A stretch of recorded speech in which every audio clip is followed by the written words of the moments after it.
کئی مقامات پر آپ دیکھ لیجئے کہیں بھی اللہ تعالیٰ نے عمل کو الگ اور ایمان کو الگ بیان نہیں کیا ہے، اس لیے کہ ایمان میں آپ پختہ ہے یا نہیں آپ کا عمل طے کرتا ہے. ورنہ مساجدیں بن رہی ہیں، مساجدوں کو وسیع کیا جا رہا ہے، لیکن عمل کے معاملات میں مسلمان بہت زیادہ کوتاہیوں میں، غفلت میں مبتلا ہوتا چلا جا رہا ہے. رمضان گزرا، رمضان میں آپ نے بزرگوں سے سنا ہوگا کہ ہمارے وقت میں جو رمضان کی آمد کا معاملہ ہوتا تھا، رمضان کی جو رخصتی کا معاملہ ہوتا تھا، جو عمل میں مضبوطی ہوتی تھی، اب ان کچھ رمضانوں کے اندر وہ نظر نہیں آ رہی. اور بزرگ کیا، ہم جیسے نوجوان اس بات کا مشاہدہ کر رہے ہیں کہ ہمارے بچپنوں میں رمضان کی رونقیں کیا ہوتی تھی. ہمارے ٹائم میں رمضان کی رونق عمل تھا، روزے تھے، صدقہ و خیرات تھا، مساجدوں کو آباد کرنا تھا. لیکن آج کے رمضان کی رونق کیا ہے؟ بازاروں کو سجانا، مارکیٹوں کو سجانا، کاروبار کو سیٹ کرنا، رمضان آنے سے پہلے رمضان میں کمانے کے معاملات کو جمع لینا. آج یہ ہماری سوچ بن چکی ہے، یعنی ہم مساجد سے دور ہو گئے ہیں اور ہم نے دنیا کو گلے لگا لیا. تو لہٰذا میرے بھائیو دوستو، اگر قربانی کا معاملہ ہے، اگر آپ قربانی کرنا چاہتے ہو تو اپنے اندر ایمان کو پیدا کریں. اس طریقے سے میرے بھائیو دوستو، ابراہیم علیہ السلام کے بارے میں رب نے فرمایا وَإِبْرَاهِيمَ الَّذِي وَفَّى، اور تمام نبیوں کو اللہ نے آزمایا، مختلف طریقے سے اللہ تعالیٰ نے آزمائشیں لی، لیکن سب سے زیادہ کامیاب ہونے والے نبی، آزمائشوں میں کھرے اترنے والے نبی کون ہیں؟ حضرت ابراہیم علیہ السلام ہے. رب نے کہا وَإِبْرَاهِيمَ الَّذِي وَفَّى، اور وہ ابراہیم جس نے اللہ سے کیے ہوئے تمام وعدوں کو پورا کر دکھایا، اور اللہ نے جو ان سے وعدہ کیا تھا انہوں نے ان تمام وعدوں کو پورا کر دکھایا. لہذا ہم نے بھی، آپ نے بھی اللہ تعالیٰ سے وعدہ کیا ہے. جب اللہ تعالیٰ نے ہمیں آدم علیہ السلام کی پیٹھ سے اپنے ہاتھ کو مار کے نکالا، ہم پھیل چکے تھے، اللہ تعالیٰ نے ہم تمام روحوں کو جمع کیا. اللہ نے کہا الستُ بربکم، اے تمام لوگوں بتاؤ، قیامت تک آنے والے تمام لوگوں سے اللہ نے وعدہ لیا تھا، بتاؤ کہ کیا میں تمہارا پروردگار نہیں ہوں؟ کیا میں تمہاری ہر چھوٹی سے چھوٹی اور بڑی سے بڑی تمام ضروریات کو پورا کرنے والا نہیں ہوں؟ تو ہم نے، آپ نے کہا تھا بلا، کیوں نہیں، بالکل یقیناً اس بات میں کوئی شک ہے، جب تو نے ہم کو آدم کی پیٹھ سے پیدا کیا ہے تو ہمارا خالق ہے، ہماری جانوں پر تیرے اختیار ہیں، تو یقیناً تو ہی ہمارا کیا ہے؟ پالن ہار ہے. یہ ہم نے، آپ نے وعدہ کیا میرے بھائیو دوست. لیکن دنیا میں آنے کے بعد ہم نے اور آپ نے کیا کیا؟ آج اکثریت کا معاملہ یہ کہ آج ہم نے رب سے دوری اختیار کر لی. آج اللہ کی توحید کو بیان کیا جاتا ہے، لوگ مارنے پر، لڑنے پر، جھگڑنے پر اتارو ہو جاتے ہیں. توحید میں کس کی بات ہوتی ہے؟ رب کی بات ہوتی ہے.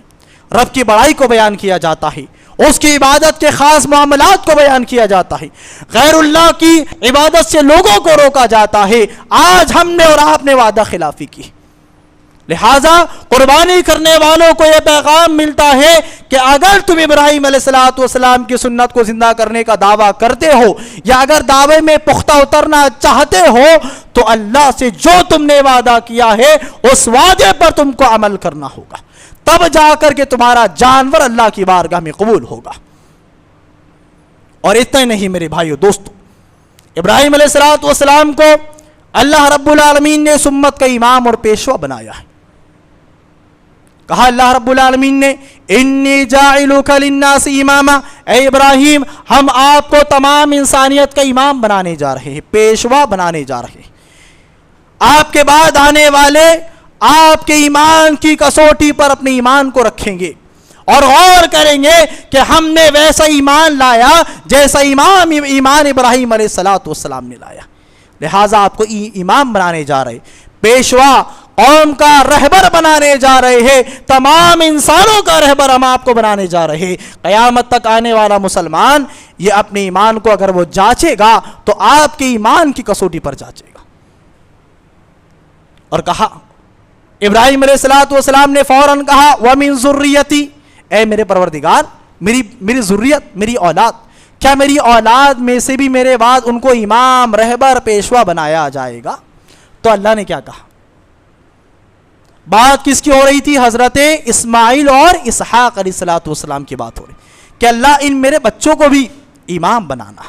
اللہ نے کیا کہا؟ اللہ کہتا ٹھیک ہے بنا دیں گے، نہیں، اللہ نے کیا کہا؟ اصول اور کسوٹی بنا دی کہ آپ کی اولاد کیوں نہ ہو، اسماعیل اسحاق کیوں نہ ہو، یعقوب یوسف موسیٰ عیسیٰ کیوں نہ ہو، ہماری کسوٹی ہے، ہمارا ایک اصول ہے، اگر اس اصول پر تمہاری اولاد اترتی ہے تو امام بنائے گی، اور اگر آپ کی اولاد کیوں نہ ہو، اگر وہ ہمارے اصول کی خلاف ورزی کرے گی تو ہم اس کو امام بنانے والے۔ کہا قال ومن ذریتی قال لا ینال عہد الظالمین، اے ابراہیم ہمارا جو وعدہ ہے یہ ظلم کرنے والوں کو نہیں ملنے والا ہے۔ ظلم کرنے والے کون؟ جو اللہ کی صحیح معنوں میں جو توحید ہے اس توحید کے راستے کو چھوڑ کر اور راستہ اختیار کرنے والے، وہ ظالم ہیں۔ شرک کرنے والے، بدعات کرنے والے، اپنے طور سے قرآن و حدیث میں جو عمل نہیں بتایا گیا ہے ایسی باتوں پر عمل کرنے والے ظالم ہیں، وہ ظلم کرنے والے ہیں، زمین پر فساد مچانے والے ہیں، اللہ کی شان میں گستاخیاں کرنے والے ہیں، اللہ سے ناتا توڑ کر غیر اللہ سے ناتا جوڑنے والے ہیں۔ اس لیے کہ آج لوگوں پر الزام لگایا جاتا ہے کہ توحید کی بات کرنے والے سماج اور معاشرے میں فساد پھیلاتے ہیں۔ ہم اور آپ جانتے ہیں کہ 10 نسلیں حضرت عبداللہ ابن عباس رضی اللہ تعالیٰ عنہ کا قول ہے کہ آدم علیہ السلام کے بعد 10 نسلیں اللہ کی توحید پر گامزن تھیں، اللہ کی توحید کو ماننے والے تھے، شرک کرنے والے موجود نہیں تھے۔ کہاں سے شروع ہوا؟ قوم نوح کے اندر، وہاں سے بگاڑ پیدا ہوا۔ تو اصل بنیاد تو یہ تھی کہ تمام لوگ توحید کو ماننے والے تھے، بگاڑ کس سے پیدا ہوا؟ شرک سے پیدا ہوا۔ تو معلوم یہ ہوا کہ بگاڑ توحید سے نہیں ہوتا میرے بھائیو دوستو، بگاڑ ہوتا ہے کفر سے، شرک سے، بدعات اور بے جا رسم و رواج سے ہوتا ہے۔ کتنی آسان بات ہے، ایک اللہ کو مانے، ایک رسول کو مان لے، اللہ کی کتاب موجود ہے، اللہ کے رسول کی احادیث موجود ہے، بات ختم۔ تیسرے کی بات ہمیں نہیں ماننا، تیسرے کے عمل کو ہمیں قبول نہیں کرنا، اتنا آسان فارمولہ ہے ایک جگہ امت کو جمع کرنے کا۔ لیکن ہم نے 4 امام بنائے، 4 اماموں کے بعد ہر ایک نے اپنے طور سے پیشوا، قطب، امام اور رہبر بنا لیے، تو اتحاد کہاں سے قائم ہو؟ اتحاد کا اصول پہلا یہ ہے کہ آپ کو ایک اللہ کو ماننا ہوگا، ایک کعبہ کے سامنے سجدہ کرنے والا آپ کو بننا ہوگا۔ تو یہ ابراہیم علیہ السلام نے کہا کہ میری اولاد کے ساتھ بھی اللہ ایسا معاملہ کرنا۔ اللہ نے کہا نہیں، ایسا نہیں ہو سکتا، اگر آپ کی اولاد ہمارے اصول پر توحید پر جمی رہی تو ہم ان کو امام بنائیں گے، اور اگر آپ کی اولاد کیوں نہ ہو، اگر وہ ہمارے اصول سے ہٹتی ہے تو پھر ہم ان کو امام اور پیشوا نہیں بنائیں گے۔ میرے بھائیو دوستو، ہمارے والد نے ہمیں آپ کو پیغام دیا ہے کہ ہم اپنی قوم کے رہبر بنیں، اپنی قوم کو صحیح راستے پر لے کر کے جائیں۔ لیکن آج افسوس ہوتا ہے مسلمانوں کی صفوں کے اندر ہی مسلمانوں کو کمزور کرنے والے پیدا ہو رہے، مسلمانوں کے گھروں کے اندر ہی مسلمانوں کی قوت و طاقت کو، ان کی ایکتا کو، ان کے اتحاد کو کمزور کرنے والے مسلمان ہی آج بن رہے، چند پیسوں کے لیے، منصب کے لیے، عہدے کے لیے، اونچی پہنچ والوں کی قربت کو حاصل کرنے کے لیے جس قوم کو اللہ تعالیٰ نے امام اور پیشوا بنایا تھا، آج وہ قوم اپنی ایمان کا سودا کر رہی۔ اسی طریقے سے میرے بھائیو دوستو، ابراہیم علیہ السلام نمازی تھے، اور نمازی کے ساتھ ساتھ خود اللہ تعالیٰ سے اپنے لیے اور اپنی اولاد کے لیے نماز کی دعا کرنے والے تھے۔ ابراہیم علیہ السلام میرے بھائیو دوستو، جن کے نقش قدم پر چلتے ہوئے ان کی سنتوں کو ہم اور آپ زندہ کر رہے، کیا دعا کر رہے رب کی بارگاہ میں؟ رب اجعلنی مقیم الصلاۃ